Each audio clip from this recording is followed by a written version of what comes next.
roi des rois par tes propres mots. Disons, Jésus, tu es saint. Éternel, tu es saint. Tu es le roi des rois. Tu es le Seigneur des seigneurs. Tu es l'alpha et l'oméga. Et c'est toi qui demeures fidèle à jamais à perpétuité. Nous célébrons ton nom, nous glorifions ton nom. Alléluia. Créateur de l'univers, les oiseaux chantent ses noms. L'humanité entière te loue, disant, Dieu, tu es saint. Créateur de l'univers, les oiseaux chantant ses noms, l'humanité entière te loue, disant, Dieu, tu es saint. Dieu, tu es saint. Dieu, tu es saint. Alléluia. Dieu, tu es saint. Dieu, tu es saint. Dieu, tu es saint. Dieu, tu es saint. Dieu, tu es saint. Dieu, tu es saint. Dieu, tu es saint. Disons ensemble, créateur de l'univers, les oiseaux Chantons saint. l'humanité Entière. disons Dieu, tu es saint. créateur. Créateur de l'univers. Alléluia. Les oiseaux chantons saint. L'humanité entière te loue. L'humanité entière. Disons Dieu.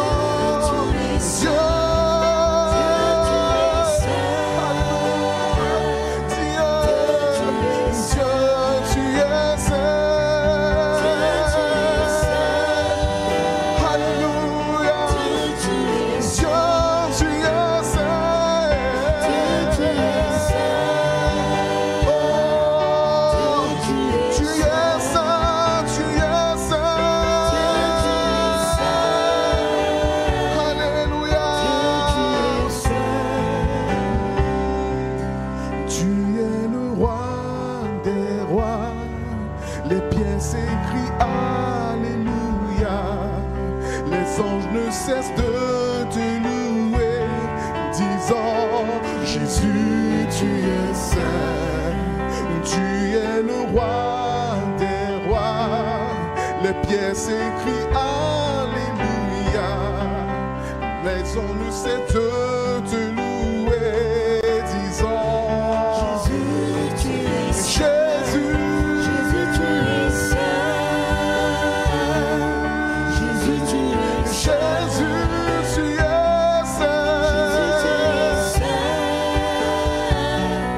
Jésus, tu es saint. Jésus, tu es saint. Tu es saint, mon roi, tu es saint. Jésus, tu es Jésus, saint. tu es roi. Jésus, tu es roi.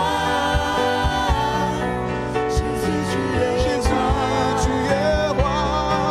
Jésus, tu es roi. Jésus, tu es roi. Jésus, tu es roi.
Seigneur. Nous célébrons ton nom, roi des rois.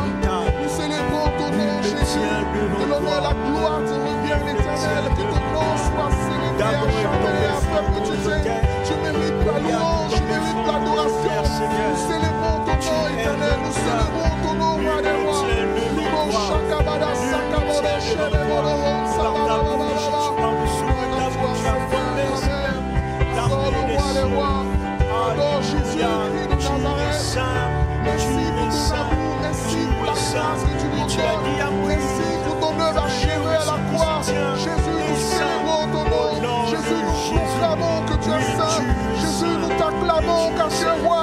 Jésus, nous célébrons ton nom car tu es vivant.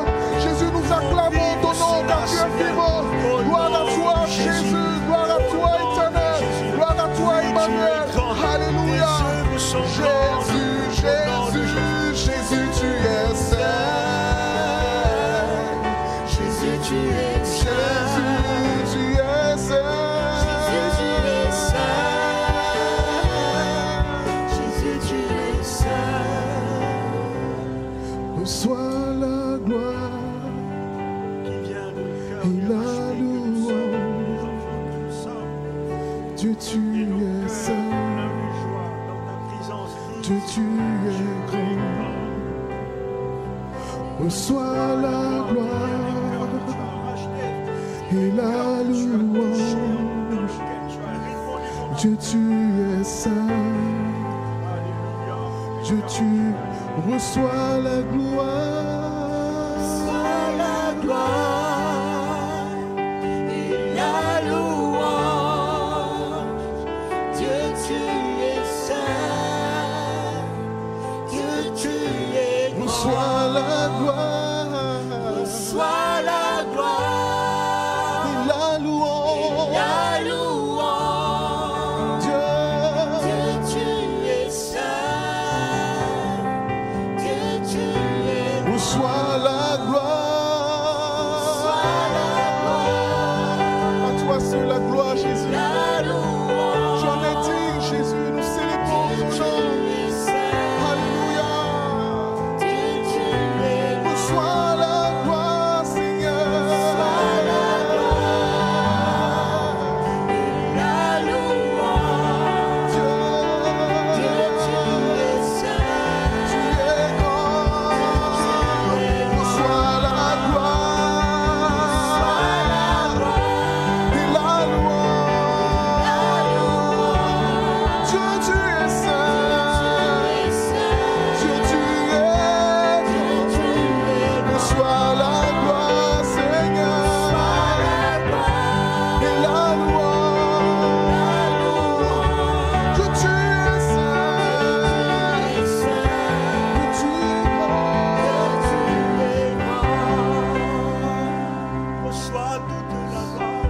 Nous t'adorons, tu es saint.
t'adorons Jésus car tu es merveilleux. subsiste à nous. Nous t'adorons Jésus car il y a seul toi, seul qui compte, Seigneur. Oh Seigneur, je me prosterne devant toi, Seigneur, pour t'adorer, pour te célébrer. Il n'y a que toi seul qui compte, Jésus, à mes yeux. Je t'adore, je te célèbre, Emmanuel. Oh Jésus, merci pour ton amour, merci pour ta création. Merci pour la joie que tu nous donnes, pour le souffle de vie que tu nous donnes. Merci pour ton amour, Jésus.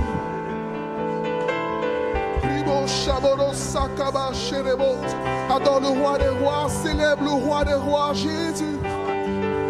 Merci pour ton amour éternel, merci pour ton amour, roi des rois. Ribo Shabada Kanta Sababa Sherebo Sakabara Sheret. Ribo no Shiribini Kanta Sababa. Tu es saint, Seigneur. Tu es grand, Jésus. Tu es l'alpha, l'oméga. Tu es le roi des rois. Merci pour ton amour, merci pour ta grâce éternelle.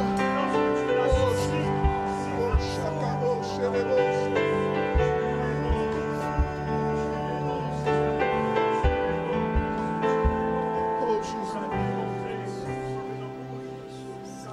Reçois la gloire et la louange. Dieu, tu es saint. Dieu, tu es grand, reçois la gloire. Reçois la gloire et la louange. Dieu, tu es saint. Dieu, tu es grand. Reçois la gloire. Reçois la gloire et la louange. Tu es saint. Dieu, tu es saint. Tu es grand. Dieu, tu es grand. Reçois la gloire, Seigneur. Reçois la gloire, La louange. la louange. Alléluia.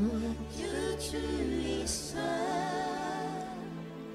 Dieu, tu es grand.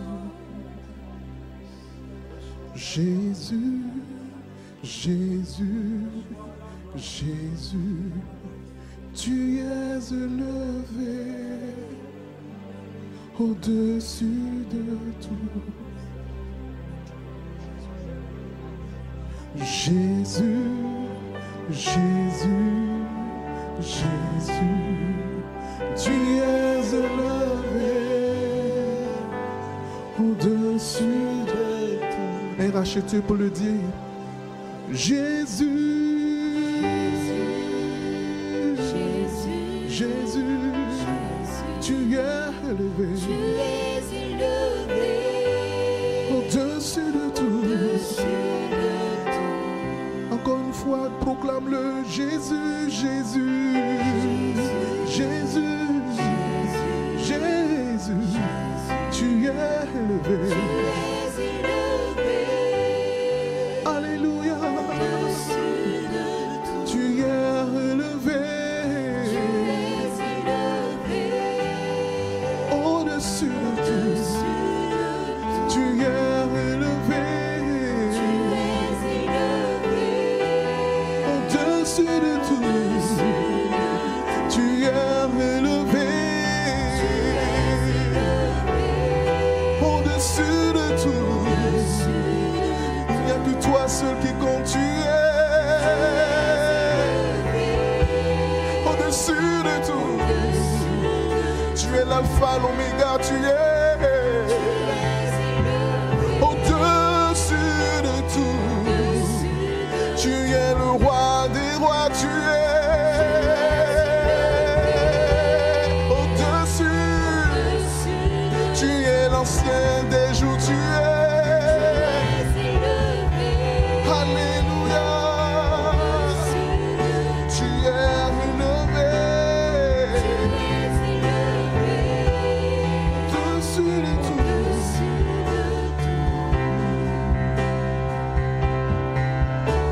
Prions les chabots, salons, chélos. Adore le roi des rois, car il est élevé au-dessus de tout.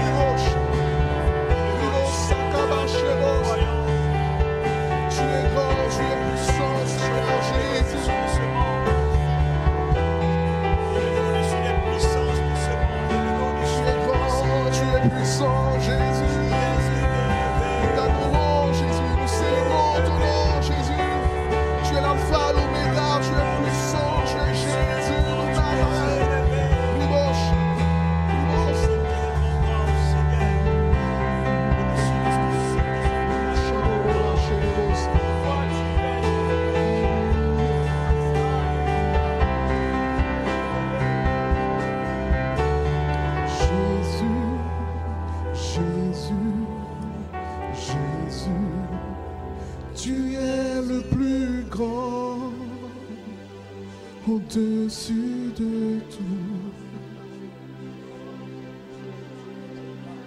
Jésus, Jésus, Jésus, tu es le plus grand,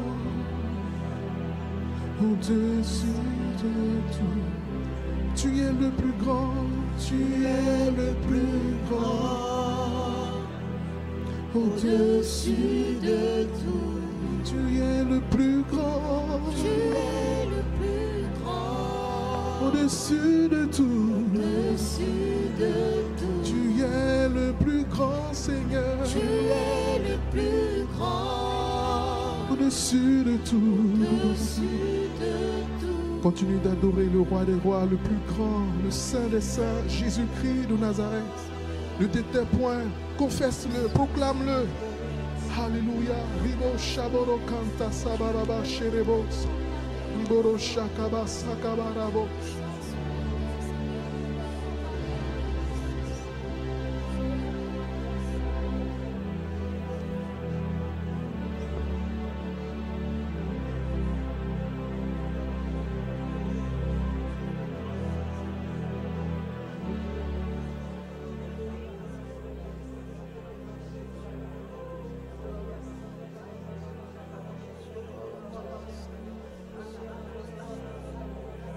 Continue de le louer, continue de l'adorer.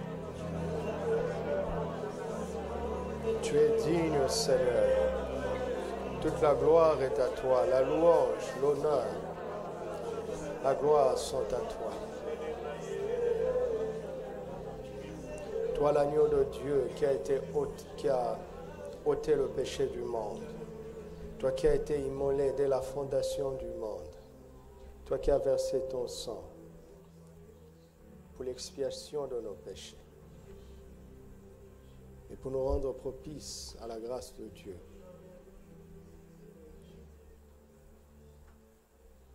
Grâce à ton sacrifice, le trône de Dieu est devenu pour nous le trône de la grâce, duquel nous nous approchons avec assurance pour obtenir miséricorde et être secourus dans tous nos besoins. Ce sera encore le cas ce matin. Ce sera le cas. Nous sommes là devant ton trône de la grâce pour obtenir ce que tu es disposé à nous donner. Ta grâce et ton secours, quel que soit le besoin. Que toute la gloire soit à toi.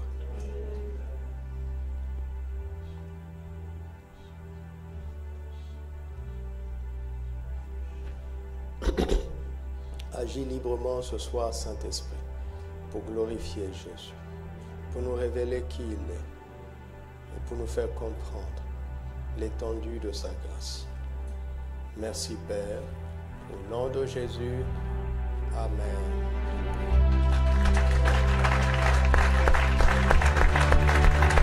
Gloire à Jésus.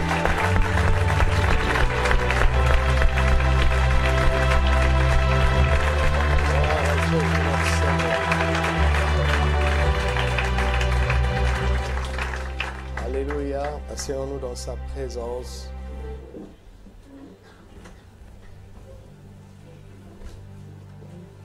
Dieu est bon, n'est-ce pas? Il est bon en tout temps et il est bon aujourd'hui. Shalom à tout le monde. Bienvenue dans ce premier jour de la semaine qui est consacré au culte que nous rendons à notre Seigneur et à notre Sauveur, Jésus-Christ. Ce matin, nous allons nous entretenir autour de la grâce. 4 attitudes à bannir envers la grâce. 4 attitudes à bannir envers la grâce. C'est une question d'attitude.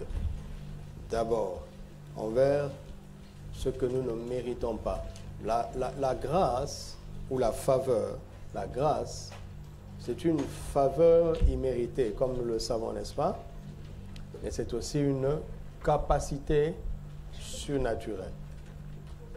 La grâce permet à Dieu de nous donner ce que nous ne méritons pas Et il permet à Dieu aussi de nous rendre capables des choses que nous ne ferions pas par nous-mêmes. Lisons 4 textes qui portent les 4 choses, les 4 attitudes que nous devons apprendre à bannir. Galates chapitre 3, versets 23 à 26. Galates chapitre 3. Avant que la foi vînt, nous étions enfermés sous la garde de la loi, en vue de la foi qui devait être révélée. Ainsi, la loi a été comme un pédagogue pour nous conduire à qui?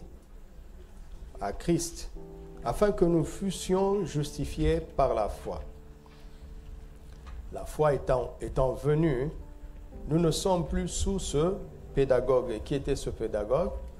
C'est la loi. Car vous êtes tous fils de Dieu par la foi en Jésus-Christ. On dit, la foi étant venue, nous ne sommes plus sous ce pédagogue.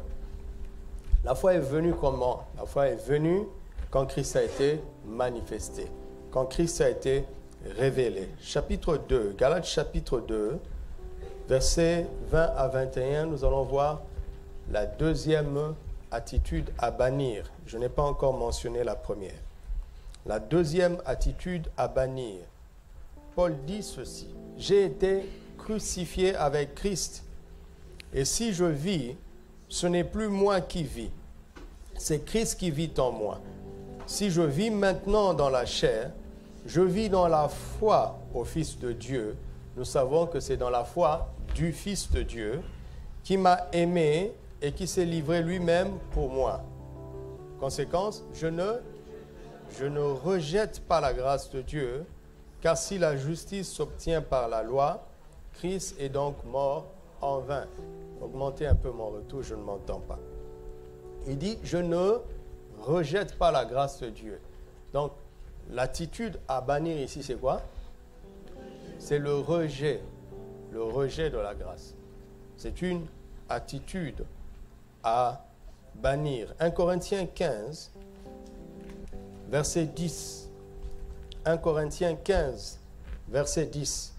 Par la grâce de Dieu, je suis ce que je suis, et sa grâce pour moi, envers moi, n'a pas été vaine. Loin de là, j'ai travaillé plus que tous, non pas moi toutefois, mais la grâce de Dieu qui est avec moi. L'attitude à bannir ici, c'est quoi? C'est rendre vaine la grâce de Dieu. Notez ce mot, la vanité. La deuxième attitude, c'est le rejet. La troisième attitude, c'est la vanité. Rendre vaine la grâce de Dieu. Et enfin, Hébreux chapitre 12, verset 15.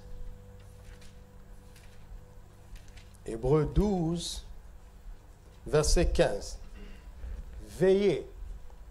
Veillez à ce que nul ne se prive de la grâce de Dieu, à ce qu'aucune racine d'amertume poussant des rejetants ne produise du trouble et que plusieurs n'en soient affectés. La dernière attitude ici, c'est quoi?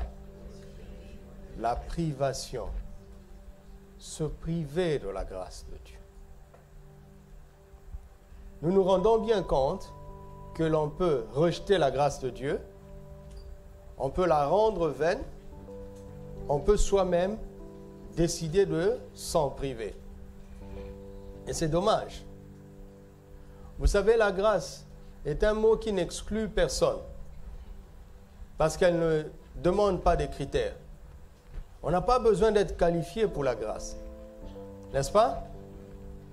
Tout le monde est qualifié pour la grâce. Pourquoi? Parce que la grâce exclut le mérite.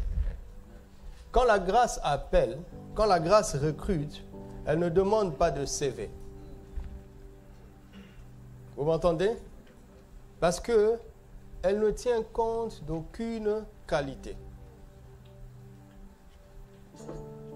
Elle ne tient non plus compte d'aucun défaut. La grâce embrasse tout le monde. Supposons qu'il y a des forts, supposons qu'il y a des faibles. Pour la grâce, cela ne fait aucune différence. La grâce embrasse tout le monde, mais la grâce aussi apprend à tout le monde qu'on est pareil. Si la grâce accepte le fort, et si la grâce accepte le faible, la grâce est en train de dire aux faibles et aux forts que vous êtes pareils. Par rapport à moi, vous êtes pareils. Personne n'est supérieur à l'autre, personne n'est inférieur à l'autre. La grâce, elle est comme ça. Elle accueille tout le monde. Personne ne peut se qualifier pour la grâce.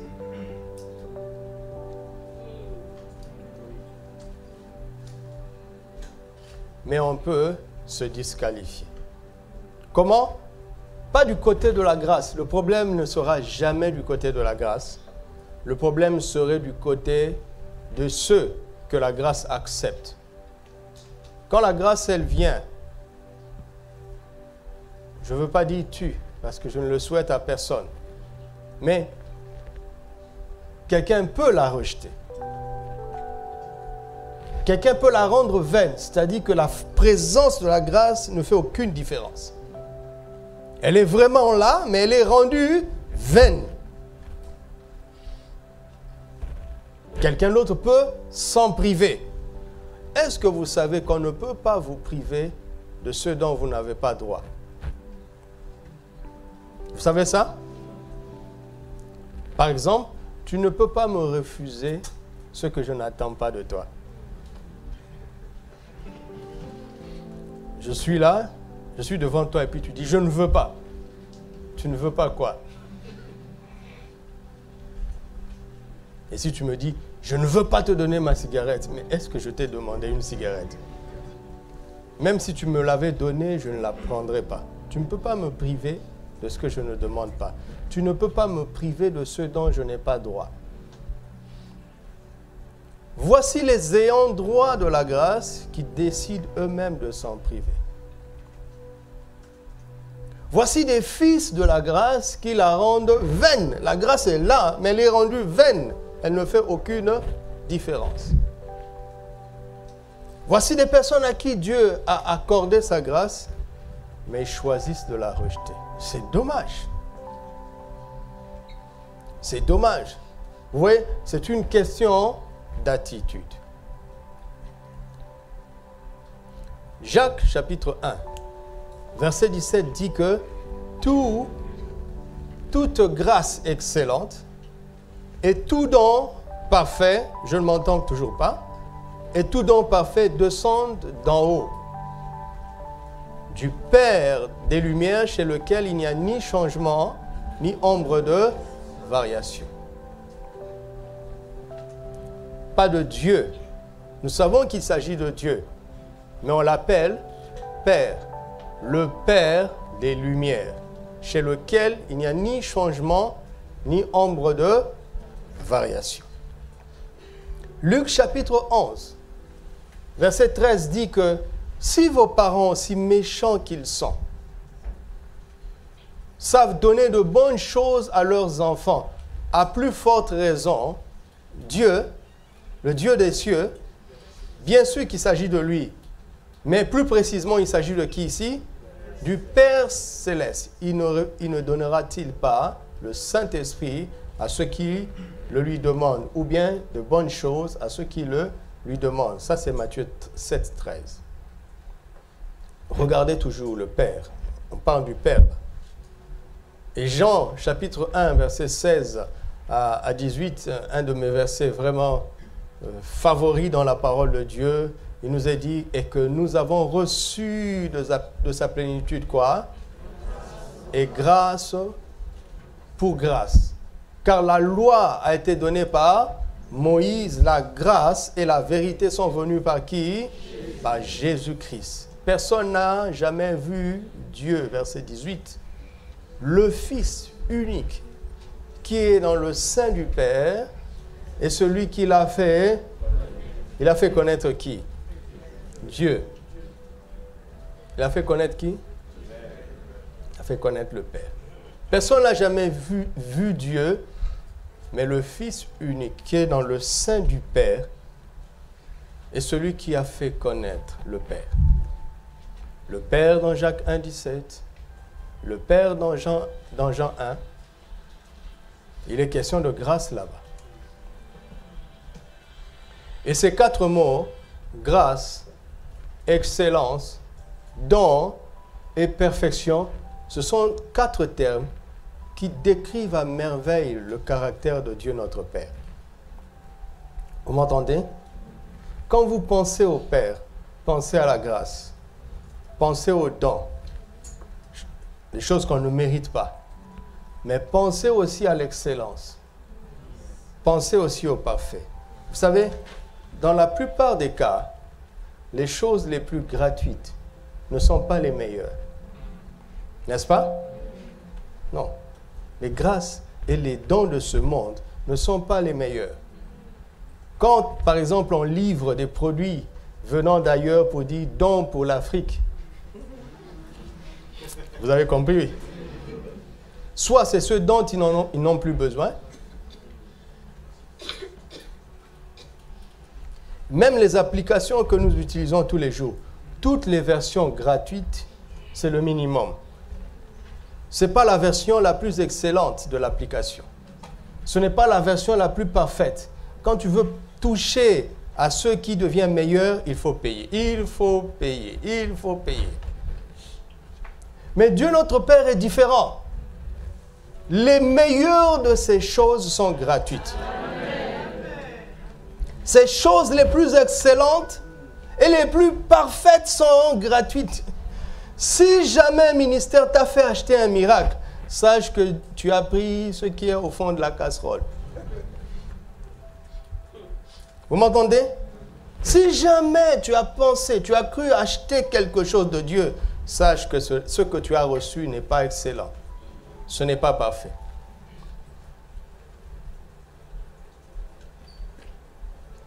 Tu as reçu des miettes. Ce miracle vient de la poubelle du ciel. Parce que la poubelle du ciel, s'il y en a, ce qui s'y trouve est supérieur à ce qu'on trouve sur la table des rois dans ce monde. Les choses les plus excellentes de notre Père et les plus parfaites sont gratuites. Elles sont transmises par grâce et par don, afin que personne ne se glorifie. Et afin que toute la gloire lui revienne. Amen. Commencez à changer votre mentalité. Si vous êtes enfant de Dieu, n'offrez plus jamais des cadeaux qui ne vous coûtent rien. Ne donnez pas en vous débarrassant de ce qui ne vous sert plus. Oui, parfois il y a des choses qui ne nous servent plus et qui peuvent être utiles pour les autres. D'accord? Mais moi j'ai décidé dans ma vie, quand je donne ce qui ne me sert plus, je la donne à un non-chrétien. Je fais l'aumône. Mais quand je dois donner à un enfant de Dieu, je préfère donner ce qui m'est encore utile. Ça, c'est une décision personnelle. Je ne vous l'impose pas. Tous ceux qui sont en Christ ici sont des enfants de Dieu. Ils méritent le respect. Je n'ai pas le droit de te traiter moins que le Père. Si le Père te donne gratuitement ce qui est excellent et parfait, je n'ai pas le droit de te mépriser. Et tu n'as pas le droit de me mépriser non plus. Alléluia. Un frère raconte, un jour, pendant un certain temps, il a été en relation avec un monsieur qui l'aidait de temps en temps. Et il s'est rendu compte qu'en fait, quand ce monsieur lui donnait quelque chose, c'était un truc dont il voulait se débarrasser. À la rigueur, c'est ce qu'on jetterait à la poubelle.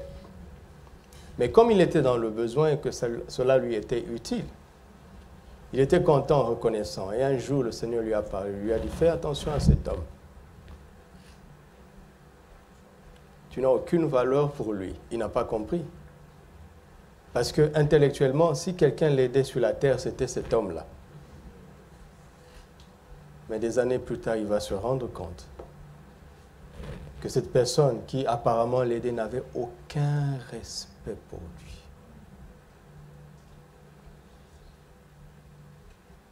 Soyons intelligents, d'accord? Reste digne, même s'il te manque quelque chose. Tu es un fils de Dieu. Tu n'es pas un esclave. Tu es un fils de Dieu.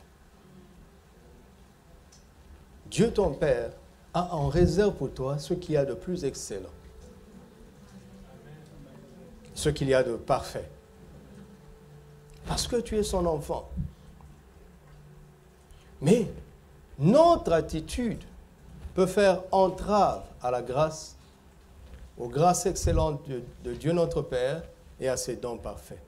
Notre attitude. C'est une question d'attitude.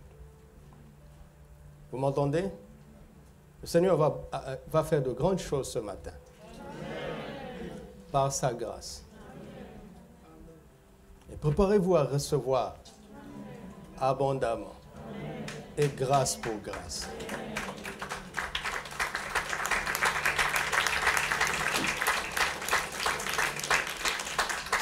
Commençons. La première attitude, je ne l'ai pas mentionnée parce qu'il faut méditer pour la trouver. Paul nous révèle dans Galates chapitre 3, Paul fait une confusion dans le bon sens du terme, une association entre la foi et Christ lui-même. Il dit, avant que la foi vînt, nous étions enfermés sous la garde de la loi. La loi était un pédagogue en attendant que Christ vienne. Comprenez le langage. D'abord, il dit, avant que la foi vienne, nous étions protégés par la loi. Et la loi était là. La loi n'était pas seulement une prison. La loi n'était pas seulement une gardienne. Mais la loi était aussi un pédagogue, c'est-à-dire un enseignant. C'est-à-dire quand la loi te dit ne fais pas ça, sois intelligent, obéis d'abord. Ensuite, écoute la loi. La loi va t'expliquer pourquoi tu ne dois pas le faire. Souvent, on ne saisit pas la deuxième dimension. Bref, la loi agissait en attendant que la foi ne vienne. La loi agissait en attendant que Christ ne vienne. La même loi agissait en attendant que deux choses ne viennent, si je puis dire choses. La foi et Christ. Et finalement, il dit, la foi étant venue, nous ne sommes plus sous ce pédagogue. Et au verset 26, il dit quoi? Car vous êtes tous fils de Dieu par la foi en Jésus-Christ. Et finalement, il met ensemble foi et Jésus-Christ. Jusque-là, on a l'impression que la foi et Jésus-Christ sont deux éléments qui marchent ensemble. Et on est là, et on essaie de comprendre. On arrive dans Luc 18. Jésus donne une parabole pour nous apprendre qu'il faut toujours prier et ne point nous relâcher. Et quelle image il utilise? Il utilise l'image d'un juge inique, un juge méchant qui n'écoutait pas une veuve. Et la dame ayant insisté, le juge a fini par lui rendre justice. Et Jésus conclut en disant, quand le Fils de l'homme viendra, trouvera-t-il quoi? La foi sur la terre. On dit, ah oui, vous voyez, foi et Christ sont deux éléments dissociés. Puisque le Fils de l'homme est au ciel, et la foi est sur la terre. Et quand il va venir, il fera attention à quoi? À la foi sur la terre. Je dis d'accord. Alors on poursuit notre réflexion. Romains 10, 17 nous parle de cette foi. Comment elle vient? Car la foi vient de ce qu'on entend. Et ce qu'on entend vient de quoi? Donc, la foi vient comment? Quand on entend quoi? La parole de Christ. Là, cela commence à devenir intéressant. Est-ce que Christ est deux avec sa parole? Est-ce que Christ est Dieu? Et si la parole est Dieu, donc Christ et la parole sont un. N'est-ce pas? Alors, il est en train de dire, la foi vient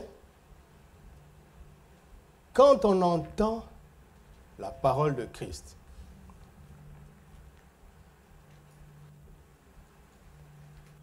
Et Hébreux 12 va nous aider. Nous tous, ayant les regards sur qui?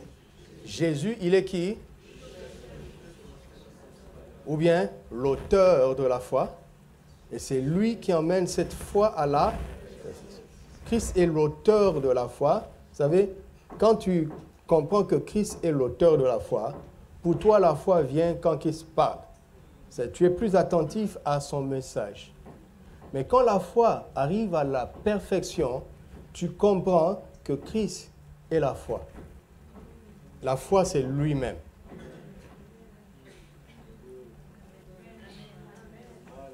Alléluia. La foi, c'est lui-même. Regardez le reproche qu'il faisait à ses disciples. Ils sont en danger, Christ est là dans la barque, mais ils sont en danger. Quand il se réveille, il dit quoi? Où est votre foi?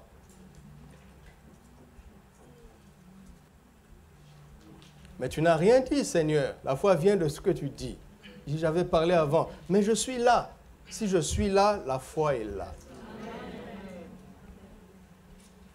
Et Hébreux 6, verset 1, parle des doctrines fondamentales que tout chrétien doit savoir. Ce sont des choses vraiment fondamentales, les plus banales. L'école maternelle de la foi. Et entre autres, il parle de la foi en Dieu. Et ça, c'est intéressant. Ça, c'est intéressant. Notre foi est envers une personne. Ce n'est pas envers... Notre foi, ce n'est pas une somme de connaissances doctrinales, de la doctrine chrétienne. Tu peux comprendre beaucoup de choses dans la vie chrétienne, mais si les choses de la vie chrétienne ne t'emmènent pas à avoir foi en Dieu, en une personne, tu n'as pas la foi. Parce que si la foi est là, c'est que Christ est là. Christ et la foi sont un. Au début, tu ne comprends pas ça. Au début. Mais il nous accepte. Quand on le regarde comme l'auteur de la foi, les cantiques qu'on a chantés aujourd'hui ont des auteurs. Les auteurs ne sont pas là, mais le cantique est là. N'est-ce pas? Le cantique est là. L'auteur n'est pas un avec son objet, avec sa composition, avec son produit. Mais quand ta foi atteint la perfection, tu vois que la foi, en fait, c'est Jésus lui-même. Au ciel, il n'y aura aucune incrédulité possible. Pourquoi? Parce qu'il va remplir le ciel de sa présence. Il n'y aura pas une ombre d'aucun doute, parce qu'il n'y aura pas une nuance de son absence, d'absence de sa présence. Au ciel, on n'aura pas besoin de soleil, parce qu'il sera lui-même la lumière.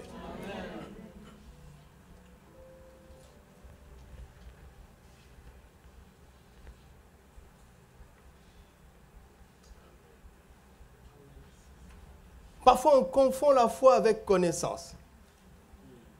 Tu as compris la doctrine de la justification, mais est-ce que tu as la foi en la justice? Christ est la justice de Dieu. Si l'explication biblique ne t'emmène pas à connaître Christ, tu n'as pas la foi. Tu as la connaissance. Et le plus souvent, c'est une connaissance intellectuelle.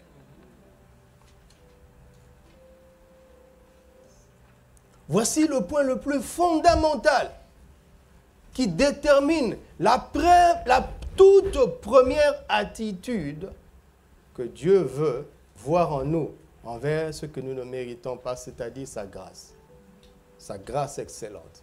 La toute première attitude, c'est la confiance en Jésus, en sa personne. Et ce que nous devons bannir, c'est quoi? la méfiance. Se méfier de Jésus. Vous m'entendez? La confiance en sa personne. Je ne parle pas de la foi avec laquelle tu vas obtenir des choses. Non, je ne parle pas de ça.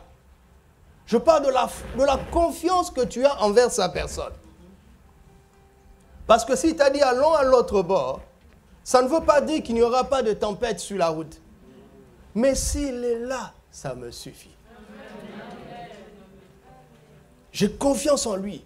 Le chemin est difficile, le chemin est tumultueux, le chemin semble dangereux, mais s'il est là, j'ai confiance en lui. Je ne me méfie pas de lui. Il ne peut pas m'envoyer à la casse. Il ne peut pas m'envoyer à la destruction. Je ne me méfie pas de lui. Je me fie à lui complètement. Cela ne veut pas dire que je comprends tout, mais j'ai confiance en lui. Et c'est la chose qui nous tient le plus. C'est la pierre angulaire, la pierre principale. Le reste est secondaire. On ne comprendra jamais tout. D'ailleurs, on n'a pas besoin de tout comprendre. Regardez comment nous sommes malhonnêtes. Nous ne faisons pas de chimie pour manger. N'est-ce pas?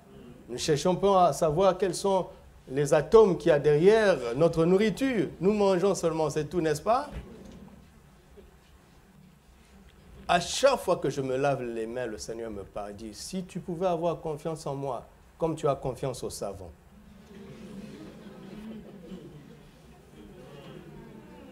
Regarde, tu vas aux toilettes. Tu as fait ce qu'on fait dans les toilettes. Et tu sais ce que c'est. Et tu te laves les mains avec du savon et aisément, tu vas prendre un morceau de pain et mettre à la bouche. Tu as confiance en tes mains. Malgré ce que tes mains viennent de toucher.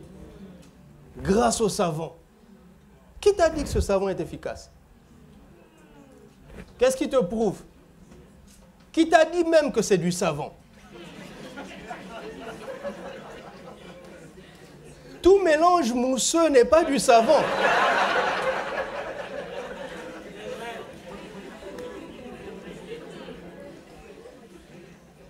Et maintenant, c'est pire. Tu commandes un truc par Amazon. On te dit que la chose est en Australie. Tu cliques, on prend ton argent. Tu regardes dans ta carte. On a débité ton compte. Et on te dit livraison dans 4 jours. Et tu es tranquille. Qui t'a dit que ça va arriver? Mais tu as confiance en Amazon.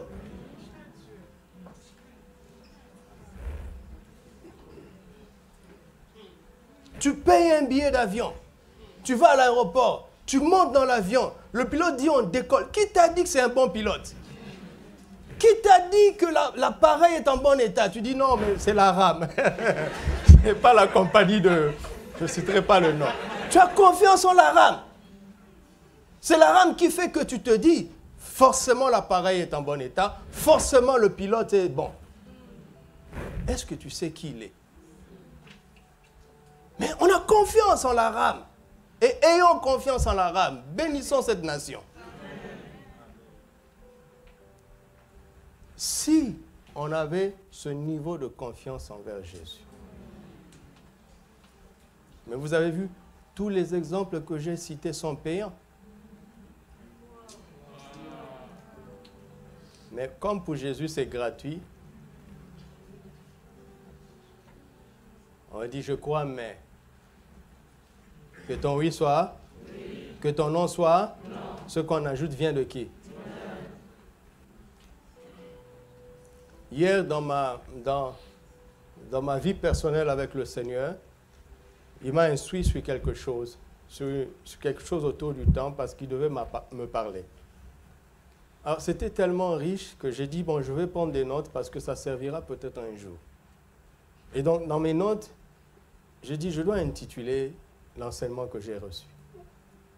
Et j'ai voulu écrire oui Seigneur, mais quand Seigneur? Le Saint-Esprit m'a dit, tu ne veux pas dire oui et mais. Et donc mon titre c'est oui Seigneur, quand Seigneur?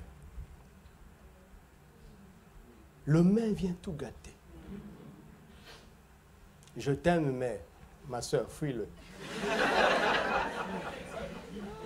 Je pardonne mais, tu n'as pas pardonné. Le mais est une conjonction d'opposition.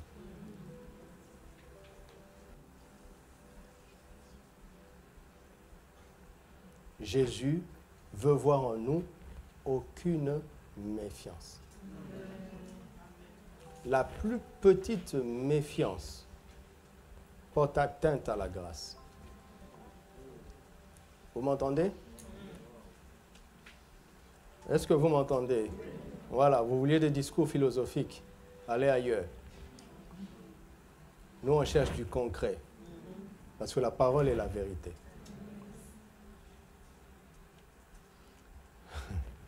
As-tu une confiance absolue en Seigneur?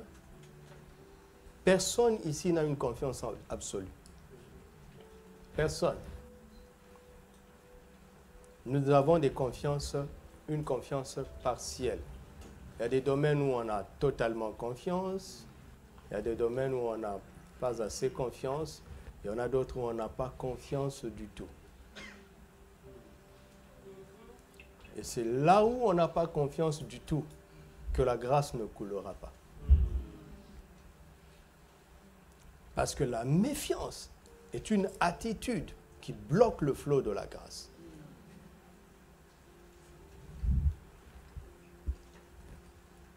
Vous m'entendez? C'est pour ça qu'il y a plein de chrétiens qui sont des enfants de Dieu par la grâce, mais ils sont obligés d'être encore sous la garde de la loi et sous la pédagogie de la loi. Leur problème, c'est qu'ils sont nés de nouveau, ils sont devenus des enfants de Dieu, mais ils se méfient encore de leur grand frère Jésus. Parce que si Christ n'a pas vérifié un domaine de ta vie, ça ne peut pas marcher chez toi. Comment est-ce qu'on va être sûr si Christ ne l'a pas vérifié?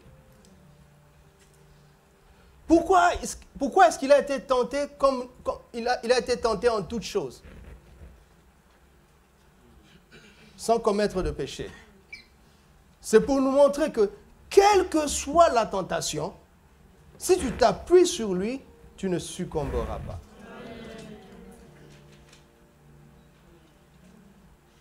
Est-ce que vous m'entendez? Je viens de dire quoi?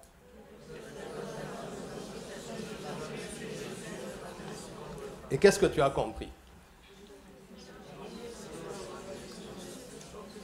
Tu as compris que tu ne pécheras pas. Je n'ai pas parlé du péché.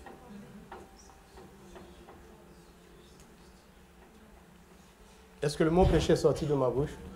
Non. C'est la tentation. Regardez, le péché, c'est ce qui est commun à tous les hommes, mais pas la tentation. Quand est-ce que le diable est venu tenter Jésus? À l'issue de quel événement? Pardon? Bon, hein? Oui, soyons plus précis. Comment est-ce que tu vas le savoir? Quel a été l'objet, la première phrase de la tentation? Si tu es... Le problème du diable, c'était quoi? Le fait que Jésus était fils de Dieu.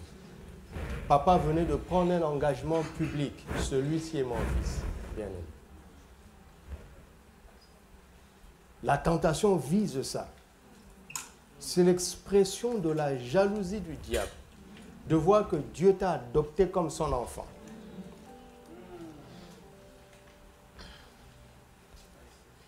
Pourquoi?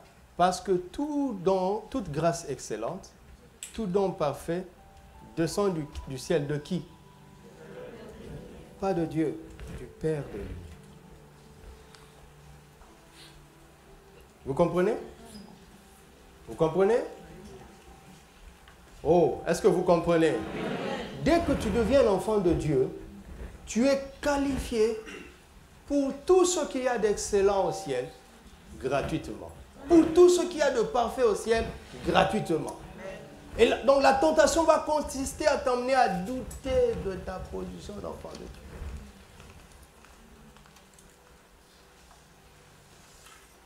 Le péché, c'est autre chose.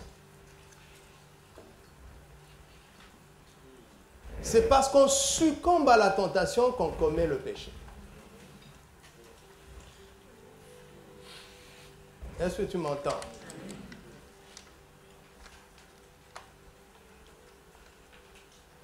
Alors, toute forme de tentation imaginable et inimaginable, Christ a fait face à ça. Il a vaincu. Pour nous donner l'exemple.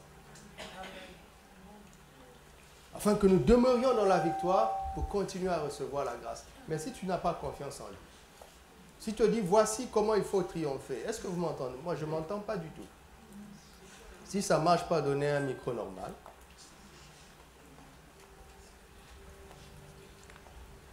Le retour est important pour celui qui parle, afin qu'il ne force pas sa voix. Il faut le savoir. C'est seulement comme ça. Je dois arranger quelque chose.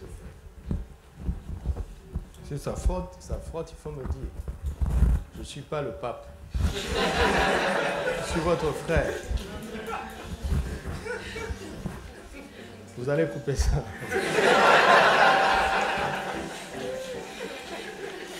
Je suis votre frère. Dieu m'a fait grâce d'être devant vous. Je ne suis pas mieux que vous.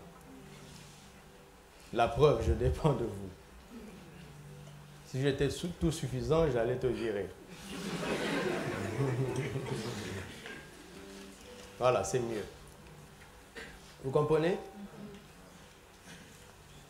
Là où tu n'as pas confiance en Jésus, la grâce ne va pas couler. Et quand la grâce ne coule plus, tu dois vivre comme tous les hommes, chercher à mériter. Et c'est dommage. C'est dommage, n'est-ce pas?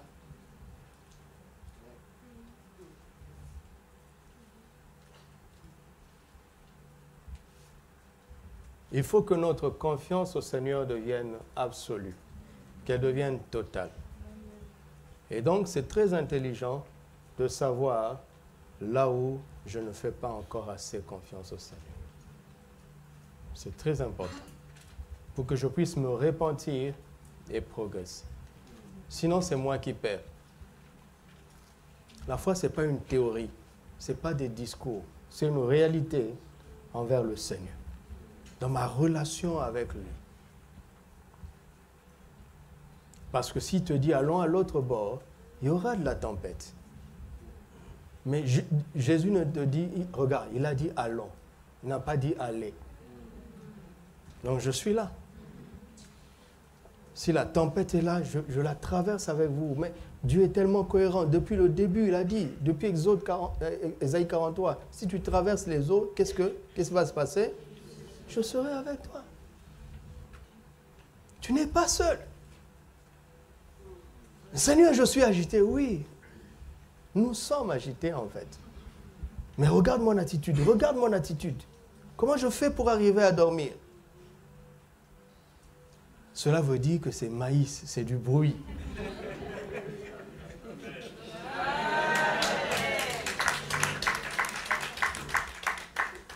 Quand le temps est venu pour que je fasse le pas dans le ministère, Dieu qui voyait ma résistance m'a donné un songe. Il me parle rarement avec les songes parce que je crois que ce n'est pas, la méthode préférée. Tu parlerais à ton enfant quand il dort. Dieu parle tantôt d'une manière, tantôt d'une autre, mais l'on n'y prend point garde. Alors, si tu as eu un songe authentique, tant mieux. Mais ça veut dire que pendant que tu étais éveillé, tu n'écoutais pas. Alors, j'étais tellement rempli d'ambition et de peur. Je ne connaissais pas assez le Seigneur. J'avais du succès dans l'évangélisation. J'étais un prédicateur. Je prêchais même la foi. Je ne vivais pas la foi. Je ne le connaissais pas bien. Je gagnais des âmes, mais je ne le connaissais pas bien. C'est pour cela que quand il me disait, arrête tout pour me suivre, j'étais incapable. Comment je vais vivre? Comment je veux faire? Et en parallèle, j'avais mes ambitions. Seigneur, je veux faire ça. D'ailleurs, tu vois, si j'atteins ce niveau, regarde ce que je vais faire dans l'église. Foutaise. Alors un jour, j'ai fait un songe. Dans la voiture de mon père que je conduisais à l'époque, nous étions sur un grand boulevard. Et de part et d'autre, c'était comme un océan sans fin. Mais la route était bonne. Alors j'ai décidé, je ne sais pas pourquoi, ça c'est le songe, de m'arrêter et de faire demi-tour. Et ceux qui conduisent savent, tu dois freiner d'abord, faire marche arrière, n'est-ce pas? Tourner la voiture pour prendre le sens contraire. Quand j'ai pris le sens contraire, j'ai perdu le contrôle de la voiture. Le volant ne fonctionnait plus,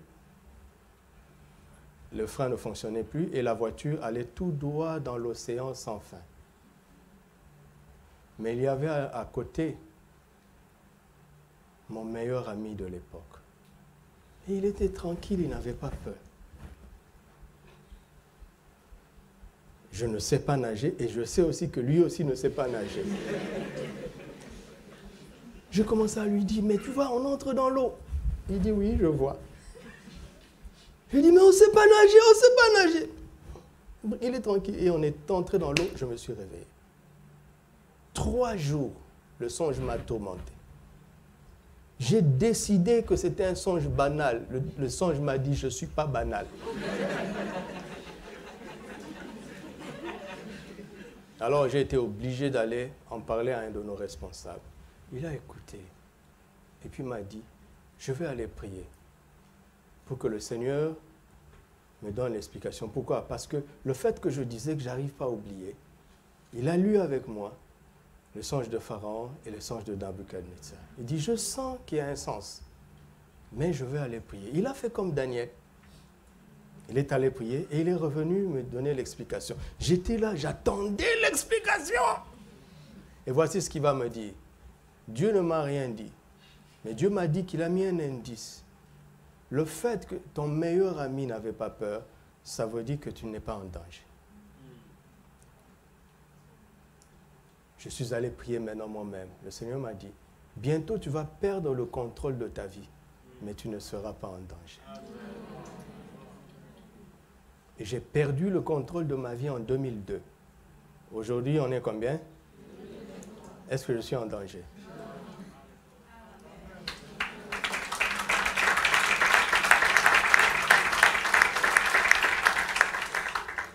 Mais pourquoi je n'arrivais pas à dire oui au Seigneur? C'est parce que je ne lui faisais pas confiance. Je ne le connaissais pas bien.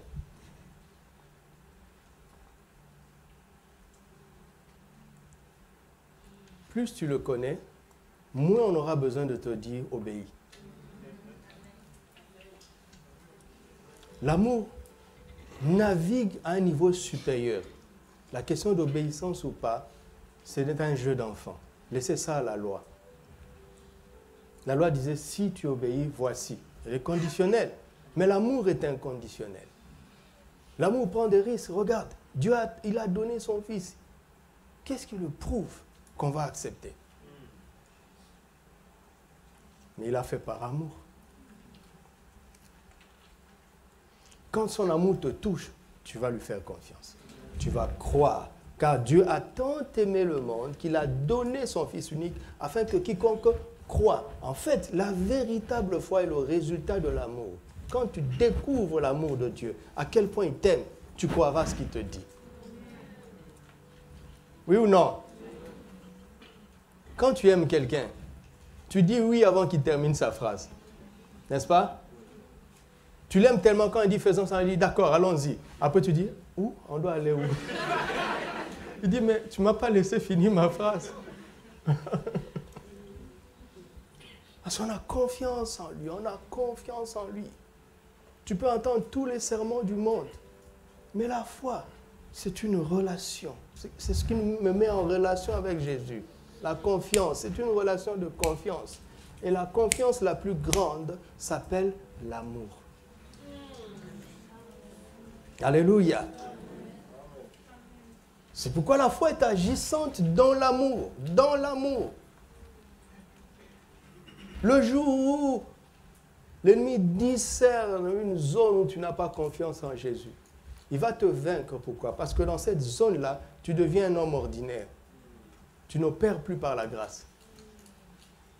Tu deviens un homme ordinaire. Celui qui opère par la grâce n'est pas un homme ordinaire. Il est dans un régime spécial. La grâce est un régime spécial. Elle suspend la loi. Pendant le confinement, on a dit fermeture de frontières. Mais il y avait des vols spéciaux et on a voyagé. Vol spécial. C'est un régime spécial. La grâce est un régime spécial. C'est un régime spécial. Elle suspend la loi. Elle suspend la loi de la pesanteur. Alors tu peux planer. La loi du péché et de la mort ne t'attire plus vers le bas. Parce que dans le régime de la grâce, tu es comme un aigle.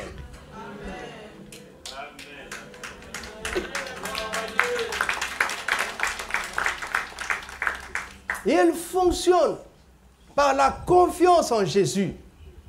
Et donc la méfiance est une mauvaise chose. Ne vous méfiez pas de Jésus. Nulle part. Nulle part. Jamais. Même s'il faut mourir, mourrez en lui faisant confiance. Et vous ne mourrez pas. Même s'il faut tout perdre, perdez tout en lui faisant confiance. Et la grâce va venir, elle va tout renverser. En votre faveur. Alléluia.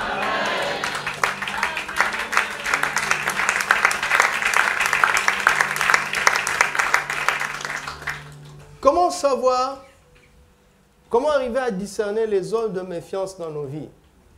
Christ a tout expliqué. Dans sa simplicité habituelle. Pas à travers des sermons magistrales, mais à travers les événements de la vie. Parce qu'il ne peut pas me dire que mon juste vivra par la foi et que la foi devienne un cours dans une salle de classe. Non!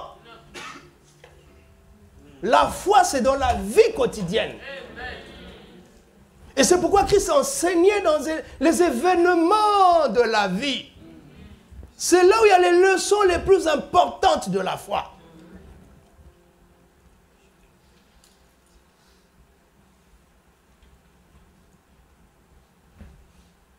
Première chose, le doute. Le doute fonctionne ensemble avec la peur et l'inquiétude. Il dit, ne vous inquiétez de rien. Il commence par une parole de sagesse. Qui d'entre vous peut allonger sa vie en s'inquiétant? Qui d'entre nous sera en bonne santé en s'inquiétant? Qui lève la main. Qui sera en meilleure santé en s'inquiétant? Je suis dans Matthieu 6. Je suis dans Matthieu 6. Regarde. Tu as un besoin. Donnez-moi un besoin important, vital. Bon, je vais donner un exemple banal. On doit t'opérer. Non, pas toi. On doit opérer quelqu'un. Mais il faut que cette personne ait 50 000 dirhams. Et cette opération est vitale. Alors la personne est assise. Elle n'a pas 50 000 dirhams. Et le médecin l'appelle, lui dit, monsieur ou madame, faites vite, parce que c'est urgent. D'accord. Mais la personne n'a pas 50 000 dirhams. Si, sans l'opération, elle va mourir dans 3 mois, ok? Si elle s'inquiète, elle va mourir dans combien de temps? Avant les 3 mois. Donc, Christ commence par une parole de sagesse. Il dit, gagnez au moins du temps avant la solution. Vivez au moins le maximum des jours qui vous restent. Vis au moins les 3 mois qui te restent. Parce que si tu t'inquiètes, tu réduis le délai. Maintenant, si le secours allait arriver dans 2 mois et 15 jours, et que toi tu t'inquiètes tellement que tu succombes dans 45 jours, le secours va t'acheter un beau cercueil. Alors que si tu avais tenu bon, le secours viendrait. Parfois, le secours vient à la dernière minute.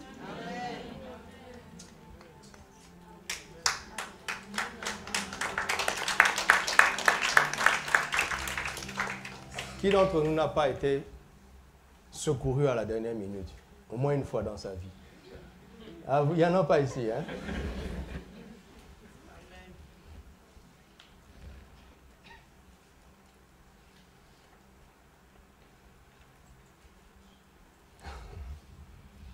Donc l'inquiétude montre que tu te méfies de Jésus. Tu m'entends? Le jour où ta confiance est absolue, l'inquiétude devient étrange. Ça, c'est avant la solution. Hein? L'inquiétude nous arrive quand Dieu n'a rien dit, mais que quelqu'un nous a parlé. Donc on a entendu ça. Il dit, ah, tu es en danger. Et puis toi tu dis, ah, c'est vrai. Hein? Alors que le diable ne se tient que dans le mensonge. Tu ne peux pas dire c'est vrai quand le diable t'a parlé. Tu devrais plutôt dire, c'est faux, menteur. Mais tu n'as pas de solution. Mais apprends à dire au diable, mensonge, parce que c'est vrai. C'est du mensonge. L'inquiétude arrive quand Dieu ne nous a rien dit, mais que quelqu'un nous a parlé. Après vient le doute. Tu ne peux pas douter si Dieu ne t'a pas parlé. On doute de ce que Dieu a dit. Mais il a d'abord parlé. Est-ce que vous me suivez? Donc Dieu m'a dit, voici ce que je veux faire. Et puis, du temps passe, ça ne se produit pas. Une pensée me vient, est-ce que vraiment Dieu a-t-il réellement dit? Là, tu doutes. Tu ne peux pas douter si Dieu ne t'avait pas promis. Donc, quand Dieu te parle, tu es ouvert à la foi et au doute. Vous entendez? Ça ne nous arrive pas dans la vie. Alors, si Christ te dit ça, et que finalement tu doutes, ça veut dire que ta confiance en lui n'est pas totale. Inquiétude, doute. Et enfin, l'incrédulité. L'incrédulité même, elle est bizarre. Dès que Dieu dit, tu dis non, non, non, ça ne se fera pas. Tu réponds sur le champ. Ça, c'est même pas chrétien. Je veux vous lire 2 versets pour que vous compreniez comment est-ce que le Seigneur perçoit spirituellement l'incrédulité. D'accord? Lisons 2 versets. Et même 3 et même 4. Matthieu 17, 17 d'abord. Il dit quoi? Matthieu 17, 17. Race incrédule et perverse. Si tu es incrédule, tu es pervers pour le Seigneur. Vous m'entendez? Pervers. Regardez un autre texte. Hébreux 3, 12. Prenez garde, frères, que quelqu'un de vous n'ait un cœur mauvais et incrédule. Si tu es incrédule, ton cœur est comment? Mauvais. Maintenant, regarde l'image. Il dit, race incrédule et perverse. Et puis il dit que mauvais et incrédule. Donc l'incrédulité se trouve dans l'intervalle d'un cœur mauvais et pervers. Et dans cet intervalle-là, tout ce qui est mauvais dans le cœur est pervers devant Dieu. C'est le monde des incrédules.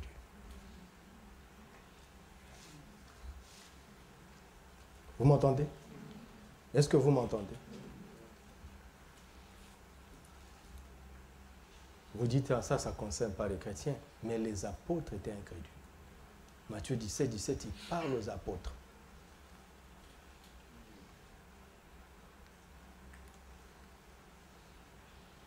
Mais nous avons une bonne nouvelle. Jean chapitre 20, verset 27. Verset 27.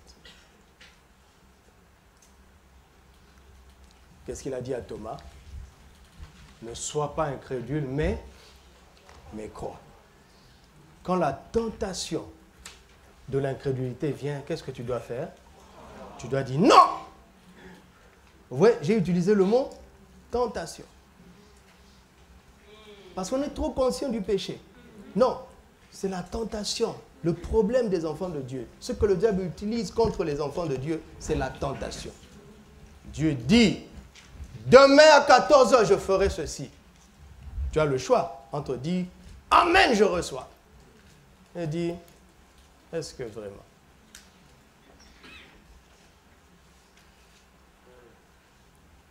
La tentation de l'incrédulité n'est pas un problème. C'est une occasion pour toi de choisir de croire. Amen. Alléluia. Parce que parfois on pense avoir la foi alors qu'on ne l'a pas. Mais si on réagit aux paroles ou bien aux pensées d'incrédulité, là on entre dans la foi réelle. Vous saisissez ça? C'est là où on entre dans la foi réelle. C'est comme si on venait te proposer de trahir ton ami. Tu as besoin d'argent et quelqu'un vient et te propose 100 fois plus à condition que tu trahisses ton ami. Qu'est-ce que tu vas faire? Tu vas dire non. Et tu vas aller dire à ton ami, voici telle personne m'a proposé ceci pour que je te trahisse. Et quand tu dis ça, ton ami va dire quoi? Je vois vraiment que tu es mon ami. Est-ce que tu vas dire, oh, pourquoi tu me parles comme ça? Ça veut dire qu'avant tu doutais de mon amitié. Mais je fais exprès. C'est parce que je vois des choses que je vous parle comme ça. Je fais exprès. Parce que tu te dis toujours, quand Abraham a voulu offrir Isaac, Dieu a dit, je vois maintenant que tu crains. Ça ne veut pas dire qu'il ne craignait pas avant.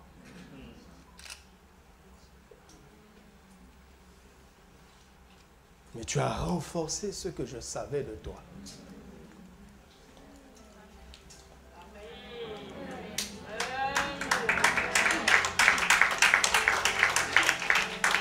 Écoutez, si le diable savait qu'on ne pouvait pas succomber, il ne nous tenterait pas.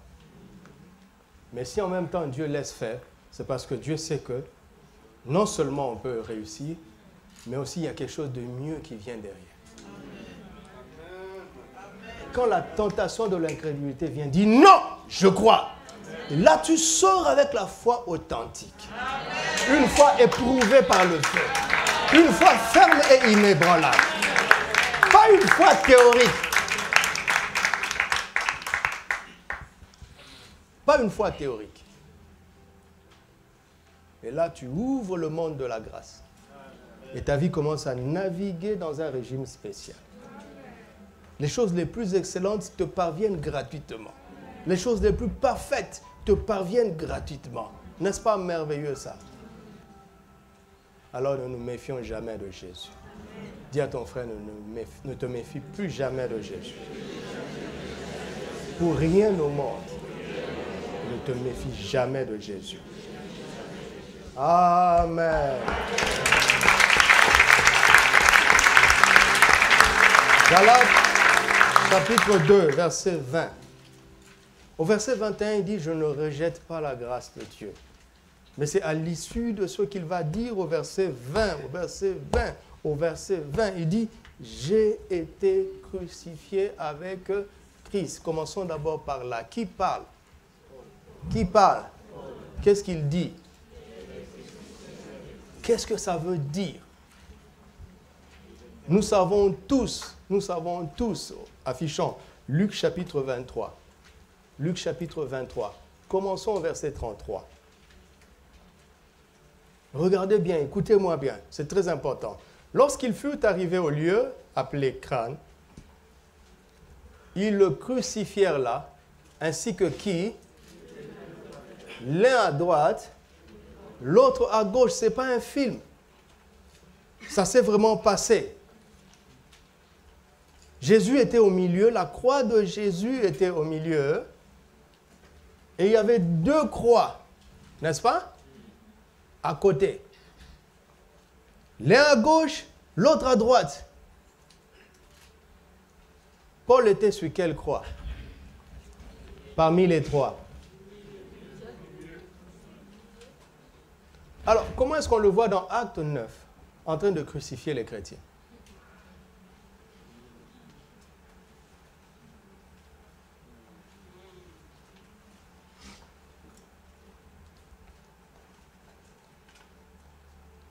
Paul, tu n'as pas été crucifié avec Jésus? On a la cassette vidéo, on va remettre le film. Quand on remet le film, on voit trois personnes. Deux étaient crucifiés à côté. Sur la croix de Jésus, il était seul. Qu'est-ce que tu racontes, Paul? Heureusement qu'on a les écrits. Tu es fou ou quoi? Paul dit, attendez.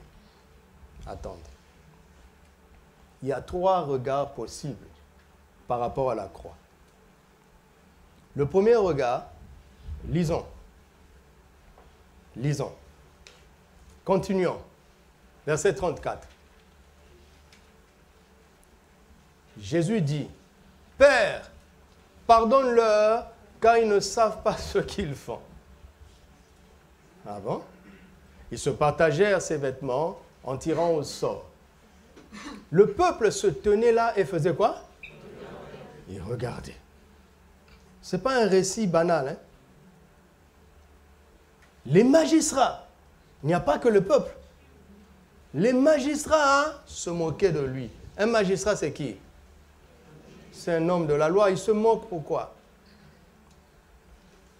Disant, il a sauvé les autres. Qui se sauve lui-même s'il est le Christ, l'élu de Dieu. Les soldats, ouais, il y a le peuple, les magistrats, maintenant les soldats. Les soldats aussi se moquaient de lui, s'approchant.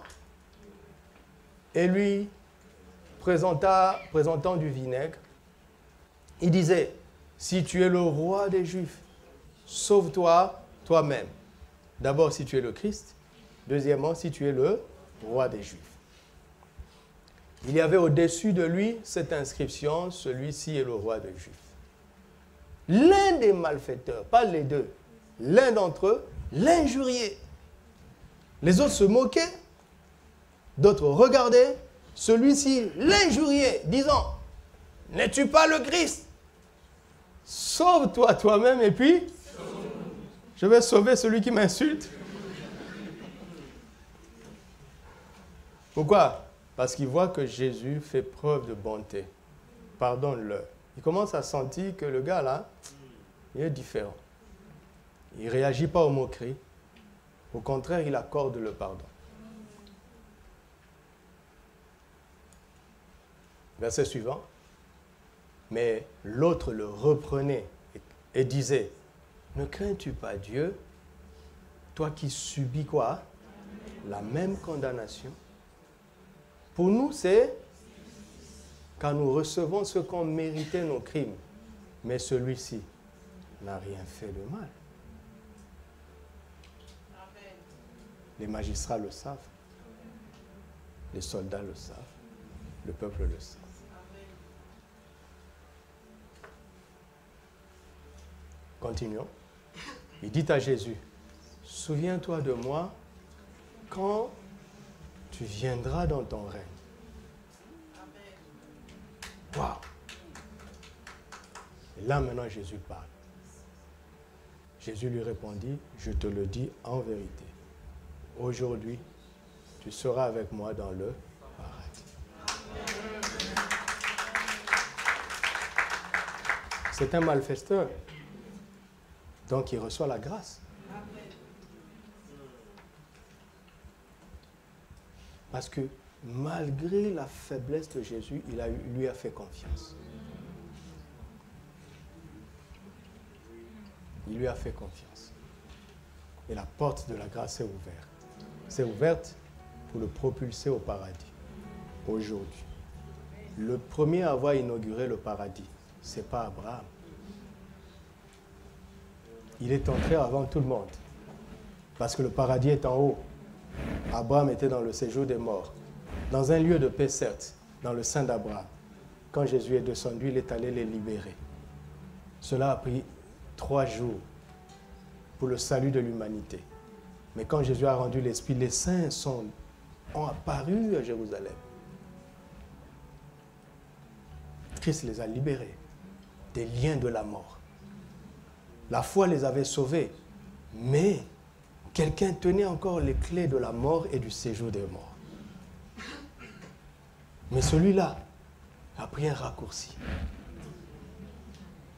En se fiant à Jésus dans la pire situation possible de Jésus. Là, lui a fait confiance. Dans sa faiblesse absolue, il lui a fait confiance. La porte de la grâce s'est ouverte. Et il a été le premier à avoir foulé les parvis du paradis. Si ça, ce n'est pas la grâce, c'est quoi?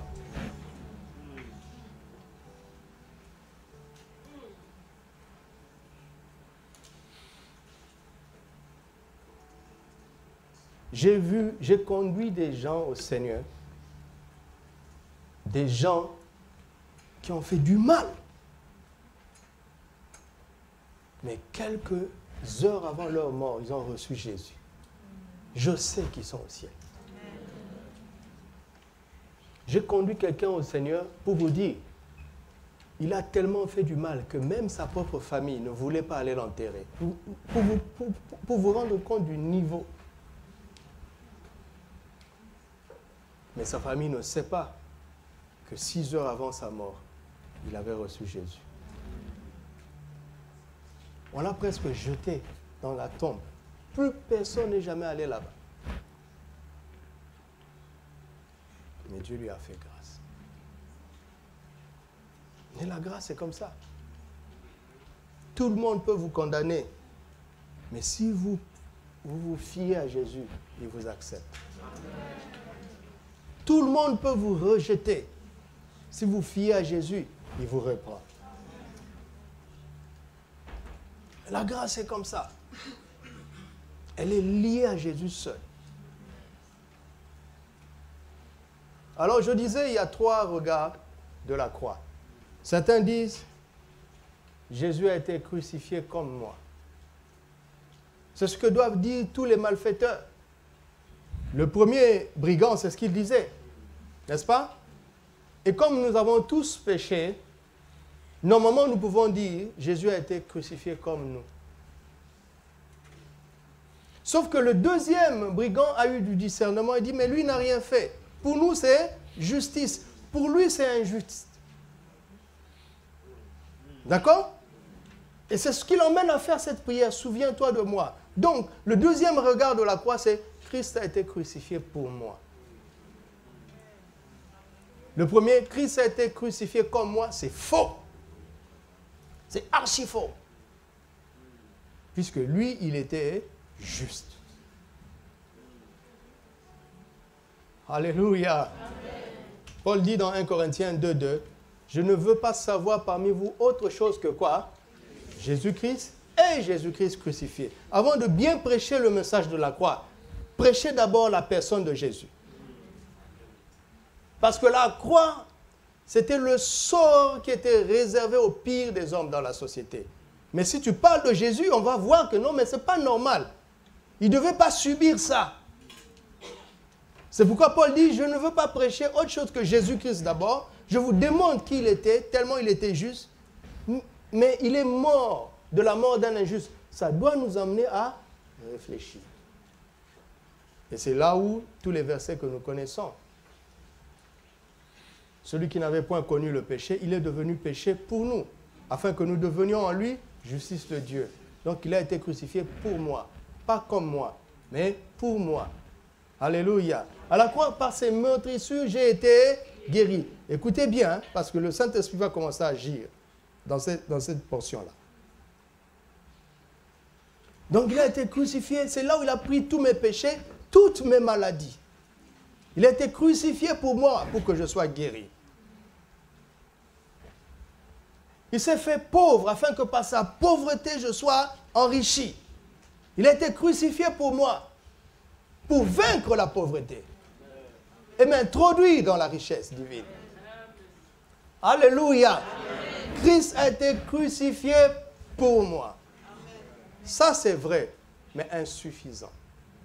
Je vais vous dire pourquoi. Parce que le malfaiteur a cru ça, il s'est retrouvé au paradis, mais comme au travers du feu. Il n'a dans ses mains aucune bonne œuvre. Personne sur la terre n'a bénéficié de sa confiance en Jésus. Il n'a laissé aucun impact. Il n'a pas eu le temps d'être lumière du monde, celle de la terre. Quand tu crois que Christ a été crucifié pour toi, c'est bien, mais personne n'en bénéficie. C'est une foi qui te sauve, mais elle ne t'aide pas dans les bonnes œuvres. Ça s'arrête à Ephésiens 2, 8. Mais il y a le verset 10. C'est pour ça que beaucoup vont croire en Jésus, mais ils vont mourir avant le temps. L'ennemi va réussir à leur voler le temps dont ils avaient besoin pour produire ce que Dieu avait destiné pour eux, pour le bien de leur génération.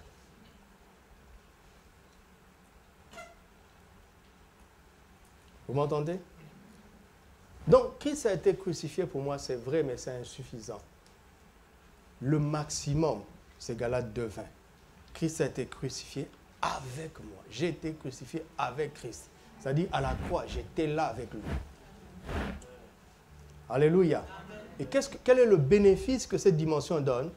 Elle nous fait participer à la résurrection. J'ai été crucifié. À la croix, on mourait, n'est-ce pas? Maintenant, il dit quoi? Si je vis. Pourquoi? Si tu as été crucifié avec Christ, cela veut dire que tu as été enterré avec lui. Maintenant, si Christ est ressuscité, toi, tu vas rester dans la tombe? Tu es ressuscité avec lui. C'est là où tu marches en nouveauté de vie. Combien de vies ne sont-elles pas transformées? Pourquoi? Parce qu'ils n'expérimentent pas la puissance de la résurrection. Ils ont cru que Christ a été crucifié pour eux. Mais on ne leur a pas appris qu'ils ont été crucifiés avec Christ. C'est cette troisième dimension qui te fait prendre part à la puissance de la résurrection. Nous avons été ensevelis avec lui. Nous sommes devenus une même plante avec lui par la conformité à sa mort. C'est pourquoi nous devenons une même plante avec lui par la conformité à sa vie. Le premier à être étonné de ta vie, c'est toi-même. Quand tu vois ce que tu es devenu, tu dis, mais c'est pas possible. Il dit, non, c'est possible. Celui qui faisait ça là a été enterré. Maintenant, tu es ressuscité avec Christ pour marcher en nouveauté de vie. Ce n'est plus une question de guérison, de bénédiction, de richesse. Non, c'est la vie elle-même, elle est transformée. Alléluia. Tu vis de la vie de la résurrection. En fait, à la croix, Christ a piégé la mort. Il a piégé notre ancienne vie à la croix. Et il l'a emmené à la tombe. Il a mis fin à notre ancienne vie pour nous donner la grâce de participer à sa vie nouvelle. La vie qui triomphe de la mort. Et c'est avec cette vie-là, tu résistes à la maladie. Amen. Tu n'as pas besoin qu'on t'impose les mains. Amen. La loi de l'esprit de vie en Christ travaille en toi. C'est la puissance de la résurrection. Quand tu sens une migraine, tu parles. Et la maladie dit, oh, nous sommes au mauvais endroit. La maladie plie bagage et elle s'en va. Parce que Christ ne peut pas être malade.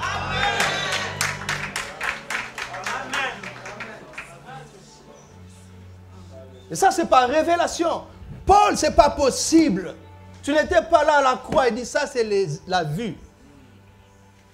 Il dit, non seulement que j'étais là à la croix, toute l'humanité était là à la croix. Christ a mis fin à la vie d'Adam à la croix pour commencer une vie nouvelle. Alléluia! Alléluia! Maintenant, quand on te prêche ça, il te reste une seule attitude. Accepter ou rejeter. Qu'est-ce que tu vas faire ce matin? Qu'est-ce que tu vas faire? Ne rejette pas la grâce de Dieu. Ce que je dis là ne se mérite pas. Accepte maintenant l'œuvre de l'Esprit. Parce qu'il est l'Esprit de vie en Christ. Il est l'Esprit de vie. Il agit comme ça, là, comme ça. Il agit comme ça. Tout ce qu'il y a d'excellent et de parfait descend du Père maintenant. Accepte. Accepte, c'est un moment de choix. C'est un moment de choix. Ne rejette pas. Accepte, accepte.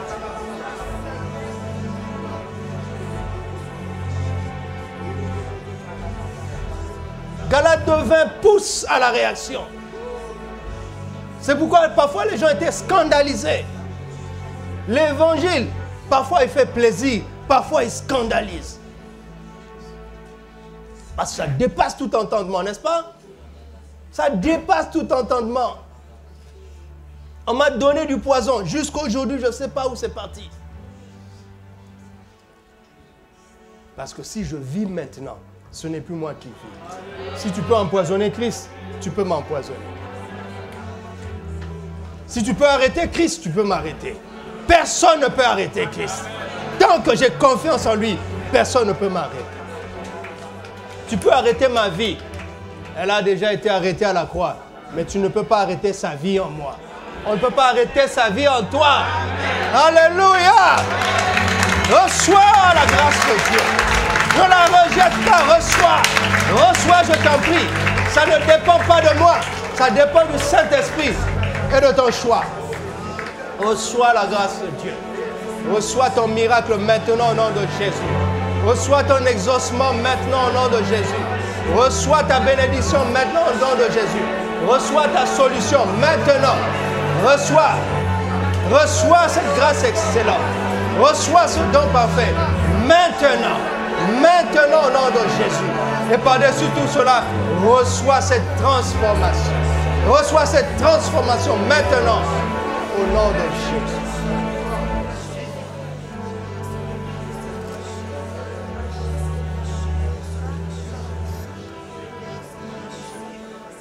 Merci Seigneur.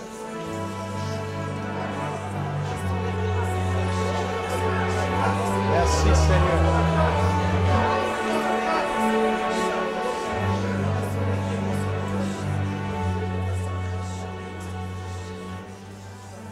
Asseyez-vous maintenant.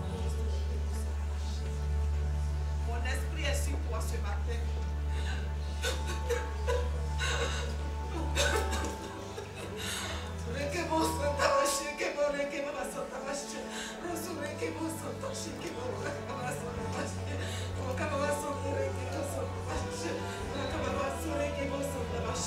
Mon esprit est sur toi ce matin, mon enfant. Mon esprit est sur toi ce matin. Mon esprit est sur toi ce matin. Mon esprit est sur toi. Mon esprit est sur toi ce matin.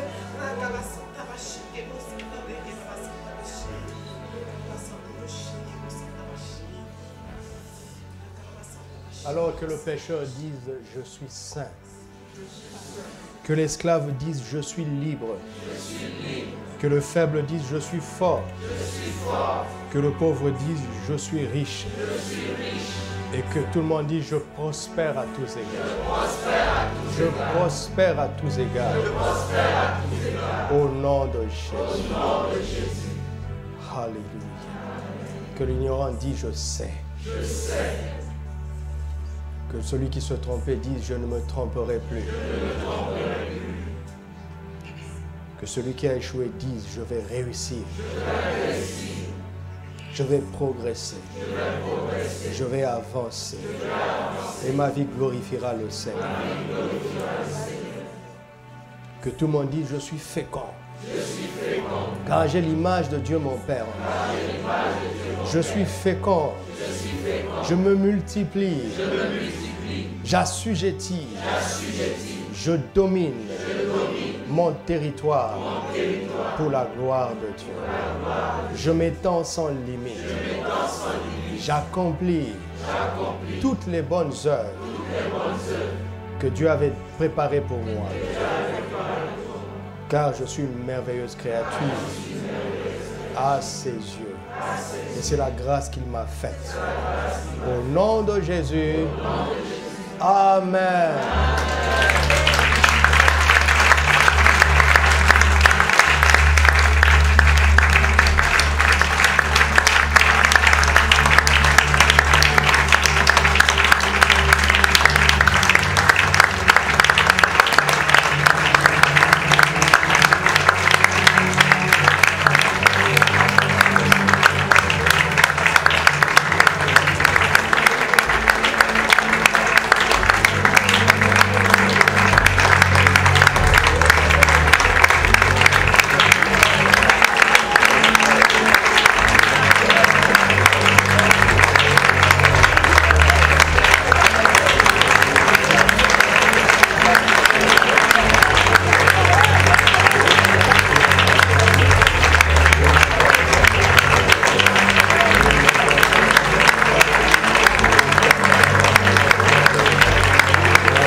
Oui, nous acceptons, Seigneur, ta grâce. Nous acceptons, Seigneur.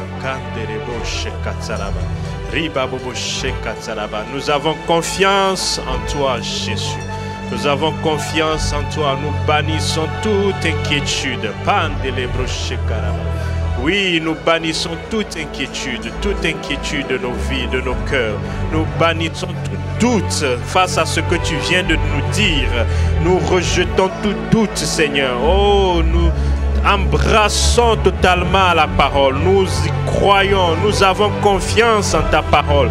Nous avons confiance en toi, Seigneur. Nous bannissons toute incrédulité au nom de Jésus, car nos cœurs ne sont pas mauvais ni pervers.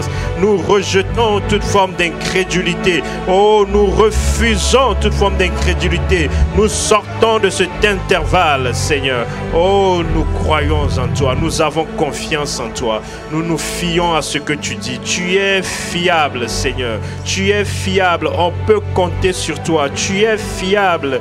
Tu es le plus fiable qui soit. Ta parole est fiable.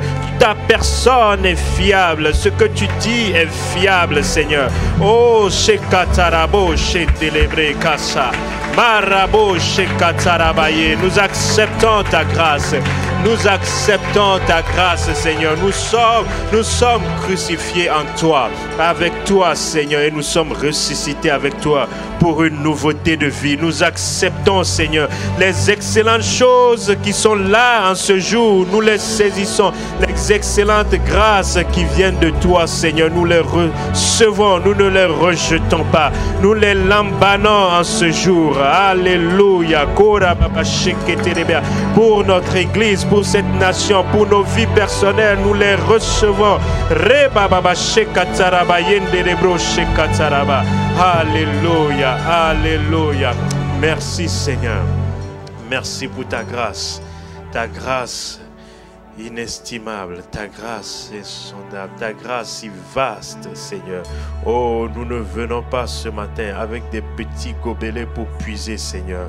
Oh, nous venons avec des tonneaux pour prendre, Seigneur. Oh, Seigneur, largement, nous prenons largement, nous recevons largement, nous étendons nous élargissons nos cœurs pour recevoir abondamment, abondamment, abondamment ta grâce, Seigneur. Oh, Rabo Shataraba Yenderebo Shekerebea. Merci pour le régime spécial dans lequel tu nous places, Seigneur. Merci pour ce régime spécial dans lequel tu nous fais entrer. Merci pour le régime spécial dans lequel, Seigneur, tu nous as positionnés. Merci, Jésus.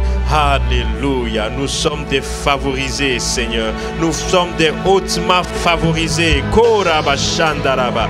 Rebaba Shekataraba Yenderebo Shekaraba.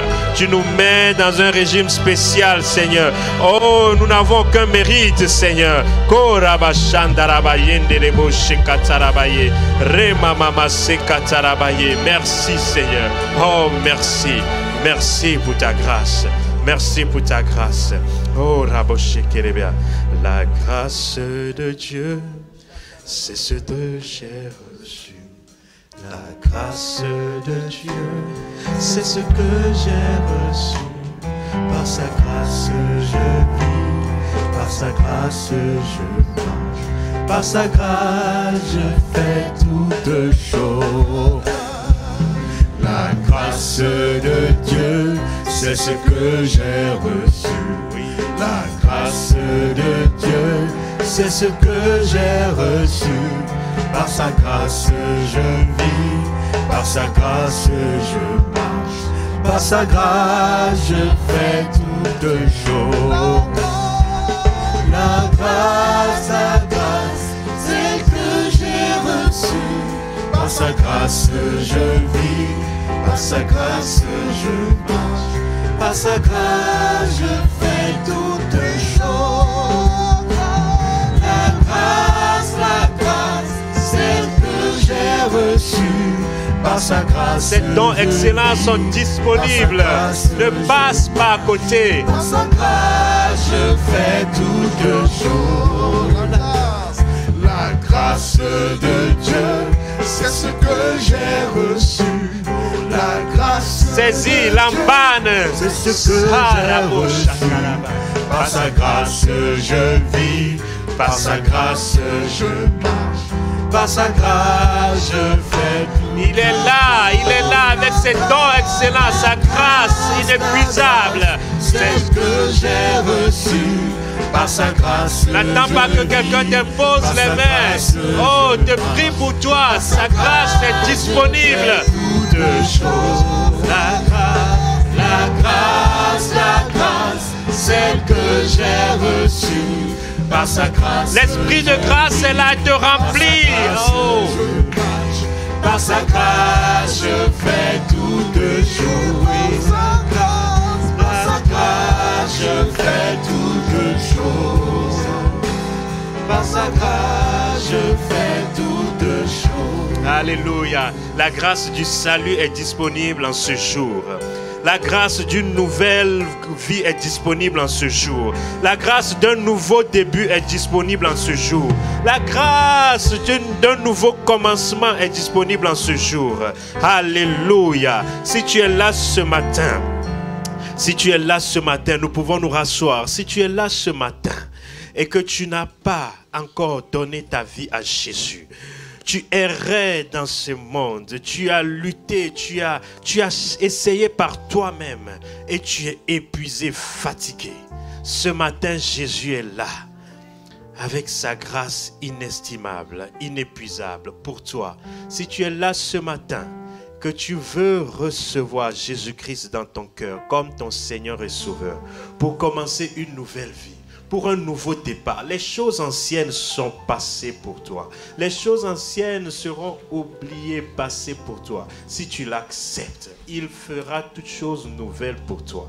Alléluia. Si tu es là ce matin, que tu veux recevoir la grâce du salut, la grâce de la nouvelle naissance, lève-toi sans honte là où tu es. Lève-toi ce matin dans la salle vide, dans la salle plénitude. Lève-toi en ligne aussi, de façon symbolique, là où tu es. Lève-toi ou mets un mot dans le chat. Alléluia. Lève-toi pour recevoir sa grâce. Ne rejette pas la grâce ce matin.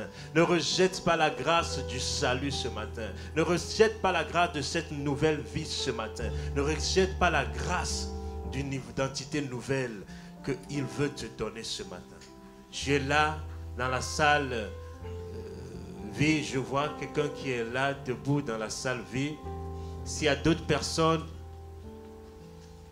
tenez-vous debout dans la salle salut, ici en bas comme en haut, en ligne. Alléluia. Si tu es là aussi en ligne, nous allons prier. Tu vas faire la prière avec nous. J'ai été édifié hier par le témoignage d'une sœur qui m'a dit comment est-ce qu'en ligne, elle a reçu le Seigneur. Quand l'appel avait été lancé un jour, comme ça, elle a reçu le Seigneur. Et puis elle s'est engagée pour le baptême et elle va se faire baptiser bientôt. Donc si tu es en ligne, la grâce qui est disponible ici est là aussi pour toi. Alléluia. Alléluia. La soeur ou le frère, la personne qui s'est tenue debout dans la salle et en ligne, tu vas prier avec moi. Tu vas dire, Seigneur Jésus, j'ai entendu ta parole en ce jour. Et je me fie à ta parole. Et je me fie à ta personne. J'ai cru à cette parole. Je ne rejette pas cette grâce que tu me fais en ce jour. De m'attirer à toi. De m'ouvrir ton bras.